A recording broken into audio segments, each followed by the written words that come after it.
Grace Jones, a name that strikes fear into the hearts of industry artists, an artist unswayed by the allure of money and fame, standing tall and undaunted. But how was this iconic name forged and born? It was awful. I mean, right? Yeah, I have so many fur coats now, forget about it. Oh my God, yeah, exactly. No, it's terrible. People are spraying things on me. I said, you didn't come from Jamaica. In the electrifying summer of 1977, a thrilling aura of anticipation envelops New York's exclusive and avant-garde 12 West disco. High above the pulsating dance floor, Grace Jones, an enigmatic icon, perches on a precipice, ready to unveil her transcendent artistry in what would become one of her inaugural and most unforgettable performances. Little did the expectant crowd know, a seismic shift in music and culture is about to shake the very foundation of their world.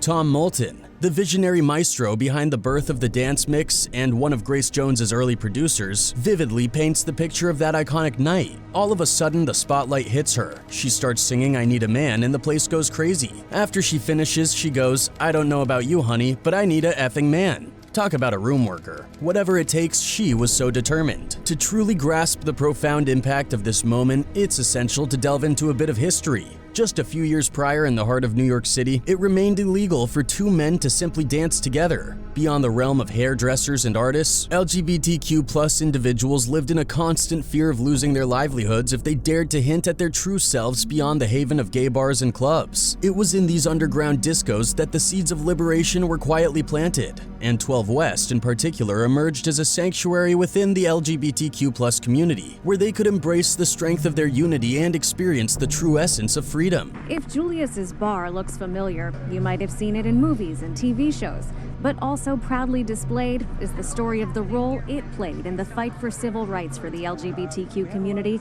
On that extraordinary night, Grace Jones delivered a rendition of "I Need a Man" with an audacious authenticity that resonated profoundly. Her performance embodied a sense of rugged, unbridled desire, much like a man might express. Grace wasn't just singing to the crowd, she was singing for them, as one of them. She personified a form of queerness that pushed the boundaries of what a relatively straight person could express.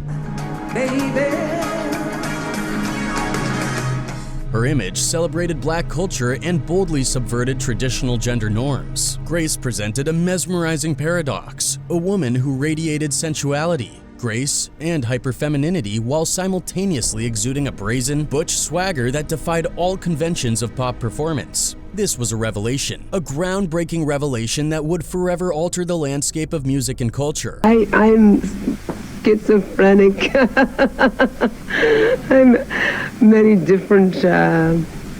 I have many different moods, I think, like everyone else. In 1979, Ebony magazine captured Grace Jones' mystique perfectly, dubbing her as, quote, a question mark followed by an exclamation point. Even in the present day, her transgressive charisma continues to defy norms, retaining its daring and avant-garde allure. Grace Jones remains an enigmatic force, forever and utterly unforgettable. I think being aggressive in a positive way is very good, and it protects me as well. I mean, it puts everyone on their guard. In the year 1960, a young and impressionable 12-year-old Beverly Grace Jones embarked on a life-altering journey, leaving her native Spanish town, Jamaica, behind and relocating with her family to Syracuse, New York. In this new and unfamiliar environment, she struggled to forge connections and friendships, with a high school report card even labeling her as socially isolated. But then you moved from Jamaica, and where did you went to? Then we moved to Syracuse. Syracuse, New York. I mean, wait, so you went big from university. Midway through her academic pursuits at Syracuse University, Grace Jones made a daring and impulsive choice. She abandoned her studies to venture into the world of theater, working on a play in the vibrant city of Philadelphia. This pivotal decision marked a point of no return, as the daughter of a Pentecostal preacher recognized that her path had diverged irreversibly. Yeah, too much is true. I don't like too much rehearsals. I don't go to most of my rehearsals, actually.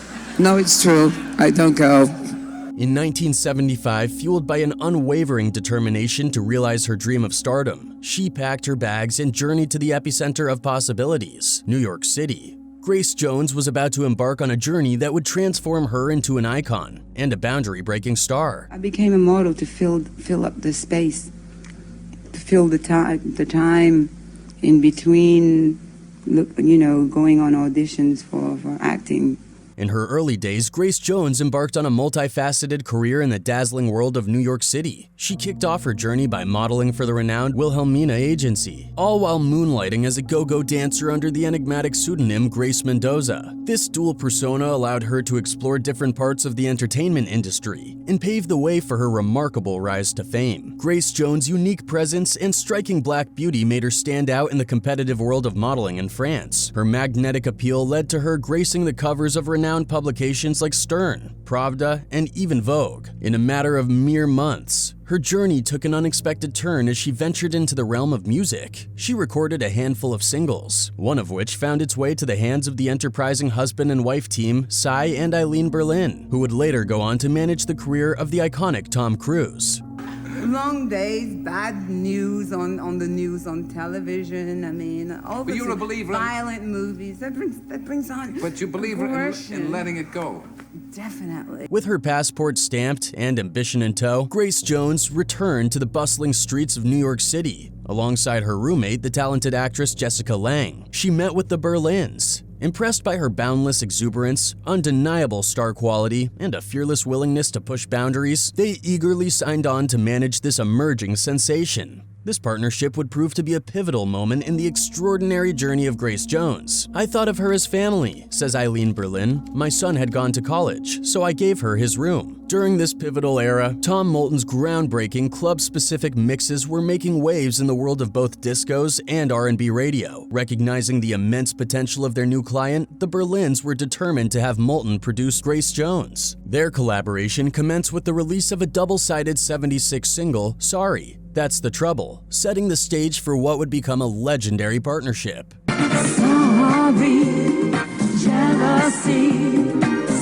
Their next venture, the unforgettable track I Need a Man, swiftly ascended to the pinnacle of Billboard's disco chart the following year. Seizing the opportunity to capitalize on Grace Jones' rapidly growing fame, the Berlins approached the revered Island Records founder Chris Blackwell, who swiftly signed her to the label. The synergy between Blackwell's global influence as a reggae ambassador and Jones' Jamaican heritage was a powerful combination that Cy Berlin had anticipated. Little did he know just how perfectly aligned their collaboration would be, ultimately becoming a turning point in the remarkable journey of Grace Jones.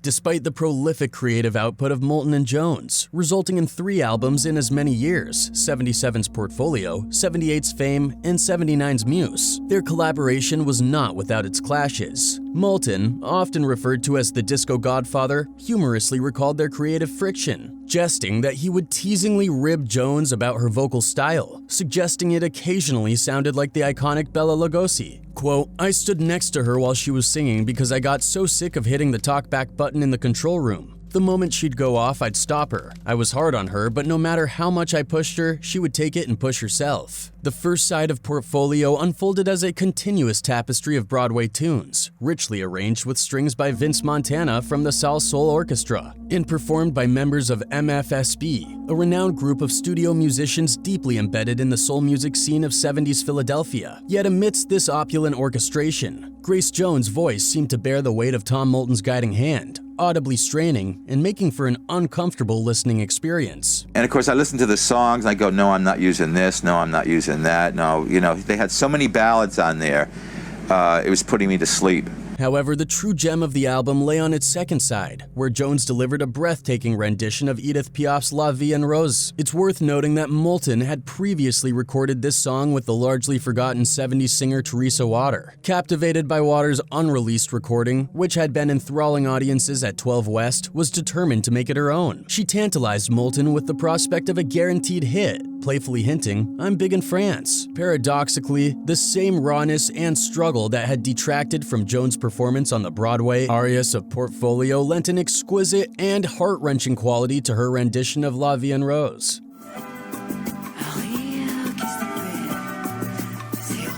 With Grace Jones' second album, Fame, Tom Moulton continued to emphasize the French connection by having most of the songs penned by Jack Robinson and Jacques Pepino. Once again, Moulton juxtaposed the lush romanticism of Philly soul with Jones' distinctive, almost stentorian vocals. However, this time the fusion worked seamlessly because the material was custom-tailored for her unique style.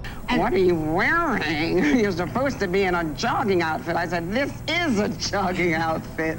So, you know, I just show up.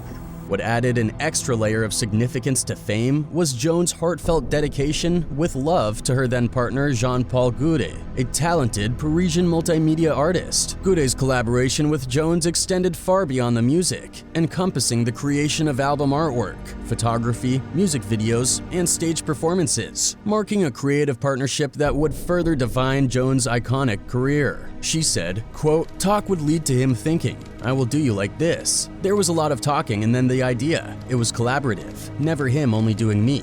I was not a model, I was a partner in design." Following up on the success of Fame, Grace Jones' album Muse may not have boasted as many instantly memorable tracks, but it did offer another continuous A-side that took listeners on a journey from sin to salvation. This sonic voyage was masterfully orchestrated by Iceland's Thor Baldursson, whose keyboards and arrangements had previously illuminated hits by legends like Giorgio Moroder and Boney M. Among the highlights of Muse was the invigorating On Your Knees, a bona fide floor filler. This track was given a tantalizing edge by the contributions of DC LaRue, a cult disco artist known for his world-weary, iconic hit Cathedrals, which intriguingly foreshadowed the style of the Pet Shop Boys. Additionally, former Sugarloaf frontman Jerry Corbetta added a soulful touch to the mix. While the Philharmonic instrumentation exuded opulence, the lyrics exuded swagger, and Jones' vocals carried a hint of rock and roll defiance, hinting at the bold and rebellious direction her future work could take. What do you consider yourself, an actress, a singer? I mean, when you think of yourself? You know, I consider myself an artist, an entertainer,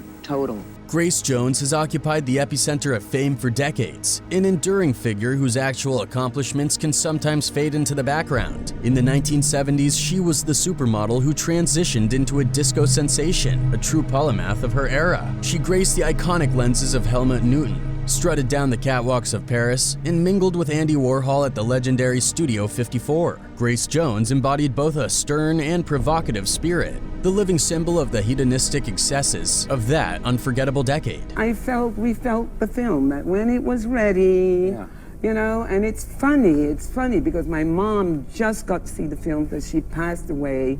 Grace Jones' chic and impeccably groomed flat-top hairstyle set her apart as a true icon in the disco-era fashion world, where conformity was the norm. However, don't dare refer to her as a diva, not because she denies being occasionally challenging to work with, but because she finds the term itself overused and cliched. To lump her into the same category as other divas is a disservice to her uniquely audacious and uncompromising spirit. In the realm of over-the-top antics, even the likes of Naomi Campbell and her phone-throwing escapades pale in comparison to Jones. She does what she wants, she says what she wants, she wears what she wants, and she makes no apologies for it. While her striking appearance made her irresistibly captivating, it was her indomitable attitude that truly made her notorious. Throughout the 1980s, she had a knack for intimidating even the most macho men in Hollywood. Her roles in films often mirrored her authentic persona, with her Amazonian-like characters being a closer reflection of her true self. Rather than being typecast, she wholeheartedly embraced roles that resonated with her inner fire. While audiences might not have always realized it, her on-screen intensity was far from an act, and the stuntmen in her movies could certainly attest to that fact.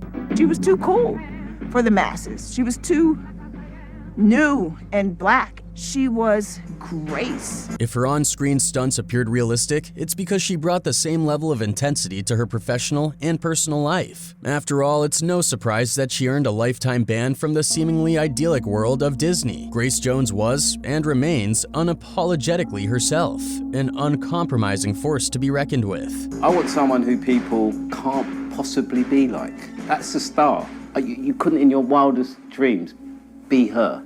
And that's a start. Grace Jones' journey from her conservative Caribbean upbringing to her transformation into an international icon was a remarkable evolution. After her family settled in New York State, she shed the uptight demeanor of her earlier years, influenced by friends within the vibrant hippie community. Eventually, she ventured to Paris, where she launched a modeling career that showcased her signature, penetrating gaze in the pages of leading fashion magazines. Her statuesque and striking appearance naturally blended with the world of high fashion, but it was her rich, dark skin that truly set her apart and added to her uniqueness. It's very hard to pull off being a diva if you're a contemporary artist now, because I think it's much more important to be likable. Transitioning from modeling to music, she embraced a spoken word style of singing. Embracing the prevailing art rock trend, she produced albums that resonated with audiences, featuring both thought-provoking covers like Private Life and innuendo-laden pop dance hits such as Pull Up the Bumper. Beyond her musical career, Grace Jones also became a fixture on the talk show circuit, where she consistently delivered a powerful blend of glamour and entertainment that captivated audiences. Grace Jones' career teetered on the brink of failure before it even had a chance to take flight, marked by pivotal decisions that would leave a lasting impact. In a regrettable turn of events, she turned down prominent roles in iconic films such as Blade Runner and the James Bond movie Octopussy. This choice, shaped by the advice of her then-director boyfriend Jean-Paul, had a profound influence on the trajectory of her life. Jean-Paul, who had his own selfish motivations, dissuaded Jones from taking these roles, warning her that it would compromise her artistic integrity, labeling her as a sellout and claiming it would be a degradation of her image. It was only later that Grace Jones came to realize the extent to which she had been manipulated by a possessive and controlling partner. The decision to forego these opportunities were a turning point, one that forever altered the course of her career. "I should have made that decision myself rather than being caught up in Jean-Paul's rivalry with Ridley Scott," she fessed up with embarrassment in her memoir, titled I'll Never Write My Memoirs. Good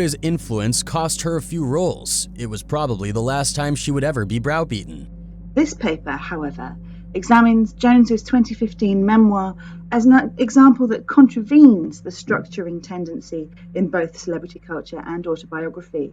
Grace Jones' remarkable talent was only rivaled by her unwavering desire to be at the center of attention. In 1980, she skyrocketed to public attention in the UK following an infamous altercation with TV host Russell Hardy. The audience was left unsure whether to laugh or cringe as she initiated a slap fight after he turned his back to her. While it was evident that she couldn't throw a punch, this incident paradoxically served to enhance her image. Don't turn your back to me. Well, he's got to. She says.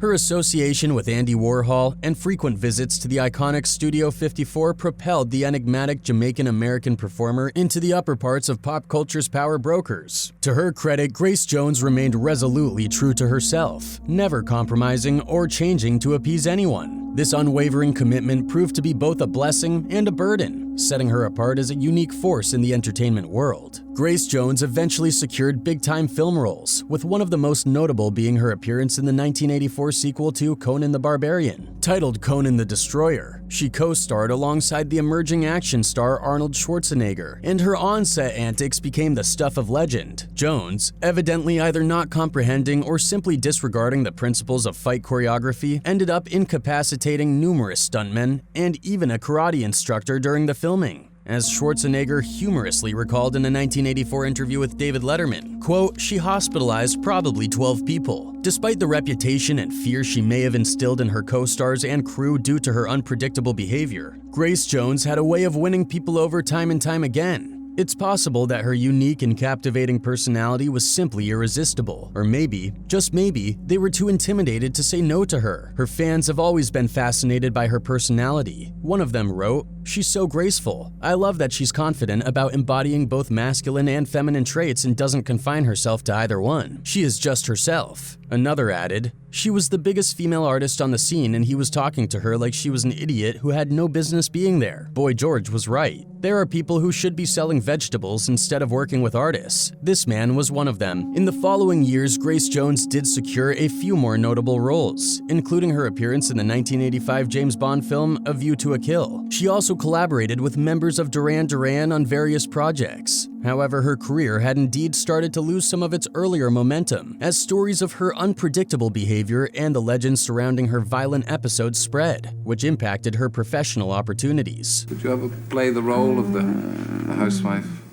what is the role of the housewife? Housewife of 1930 or 1920 or 19, I mean, I don't know. One occurred with Arnold Schwarzenegger. Atop the mountain of action hero tough guys through the 80s and 90s, Arnold Schwarzenegger notably bumped heads with his fair share of producers, actors, and agents in his long ascent to blockbuster Mount Everest. Who scared him more than anyone? Ex-Navy SEAL Jesse Ventura? Former NFL player Terry Crews? Martial artist Jet Li? Boxer Mickey Rourke? Nah. Arnie's biggest scare was a 120-pound model on acid, Grace Jones. It seems that Arnold Schwarzenegger wasn't the only one who found Grace Jones' intensity to be quite unnerving. The slender model was infamous for carrying a gun, which became a source of many headaches for her former boyfriend, Dolph Lundgren. During the time when Lundgren was preparing for his role as the Soviet boxer Ivan Drago in Rocky IV, he was deeply committed to his character and moved into Sylvester Stallone's house to train with him before the filming began. However, this decision turned out to be a monumental mistake. Oh,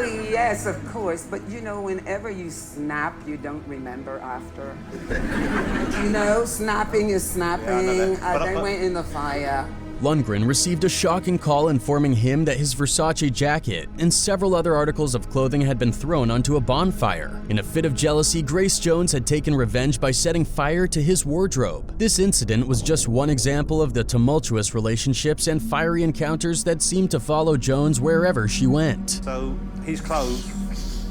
Yeah.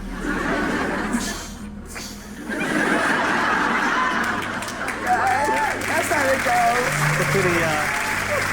The warning signs of Grace Jones' instability were neither subtle nor isolated incidents. Dolph Lundgren, in an interview with Graham Bensinger, recalled a particularly intense episode on a movie set where the actress, armed and clearly troubled, refused to leave her trailer. Lundgren had to step in, disarming her by removing the gun's clip, but she eventually returned to work. There were other occasions when she would show up unannounced at his house, demanding entry, possibly under the influence of drugs. Lundgren, who also struggled with substance issues, acknowledged that their 2-year relationship was built on a very rocky foundation, and he frequently found himself contending with her tempestuous behavior. But do you think it was easy for her to become this strong and undaunted against an industry which is hungry to eat anybody's career? The industry's history is full of such examples. Hollywood icon Morgan Freeman recently opened up about his acting journey during the civil rights movement, expressing his belief that reducing Black history to just 1 month is an insult. In an interview with the Sunday Times, Freeman credited his success to courage, luck,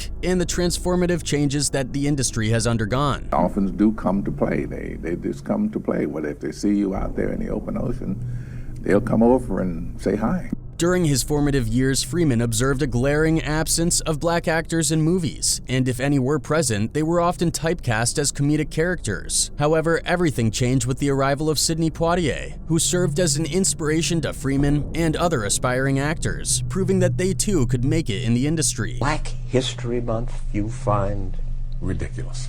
Why? You're going to relegate my history to a month? Freeman's talent and dedication led him to become an Oscar-winning actor, gracing the screens with memorable performances in acclaimed films like $1 Million Baby, Invictus, The Dark Knight, Seven, Driving Miss Daisy, and A Good Person. I'm Jewish. Okay, which month is Jewish History Month? There isn't one. Oh.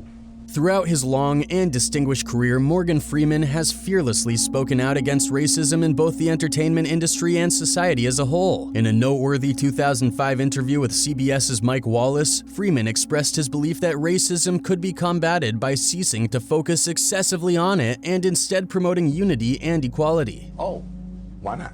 Yeah. Do you want one? No, I don't either. He challenged the concept of Black History Month, questioning why the history and contributions of Black individuals should be confined to just 1 month, advocating for a more inclusive approach. I don't want a Black History Month. Black history is American history. How are we going to get rid of racism? Stop talking about it. Freeman also shared his reservations about the label African American, preferring to embrace a broader perspective on identity that celebrates the diverse heritage of African Americans. His insightful and thought-provoking commentary continues to inspire crucial conversations on race, history, and identity in America. They swim along and they ride your bow wave and look up at you like, all right? And they may go off and jump and cavort. In a rare interview reflecting on his life and career, Morgan Freeman recently voiced criticism against Black History Month and the term African American. He said, quote, "Black History Month is an insult. You're going to relegate my history to a month? Also, African American is an insult. I don't subscribe to that title." Morgan Freeman is deeply bothered by the fact that many black stars in the industry have not been outspoken about their history. He believes that they are solely focused on pursuing money and fame in their careers. Look at television. I don't know why we want to attack Hollywood. Hollywood isn't the end of it. Hollywood isn't not the entertainment industry. It's just Hollywood. In a heartfelt statement, Morgan Freeman further elaborated on the unequal treatment black people receive in the industry, expressing his deep concern over the lack of respect they are given compared to their white counterparts. He spoke passionately about how evidence and reports suggest that black individuals are openly wronged, yet the Hollywood elites show no sense of guilt or accountability. The injustice and inequality prevailing in the industry weigh heavily on his heart, leaving him saddened by the disparity and the struggle for equal recognition and opportunities faced by black artists. He said, quote, "Black people have had different titles all the way back to the N-word, and I do not know how these things get such a grip, but everyone uses African American. What does it really mean?" Denzel Washington also joined him. He is also one of the peers of Morgan Freeman who has supported him through every situation. In a show of solidarity, Denzel Washington, a revered figure in Hollywood and a dear friend of Morgan Freeman, proudly declared his pride in being black while emphasizing that his identity should not be confined solely to his race. Freeman wholeheartedly echoes Washington's sentiment, standing firm in his belief that he too cannot be defined by his race alone. According to Washington, quote, "But not I was we all were very serious actors, and there weren't a lot of serious black actors for us to emulate, to follow, to admire. Both actors share a profound conviction that their contributions to the world of entertainment and their impact on society transcend racial boundaries, showcasing their talents and achievements as multifaceted individuals who refuse to be limited by narrow labels. Their unified message reflects the power of talent, resilience, and the aspiration to be recognized for their artistry and character beyond the color of their skin." What I actually said to Denzel was,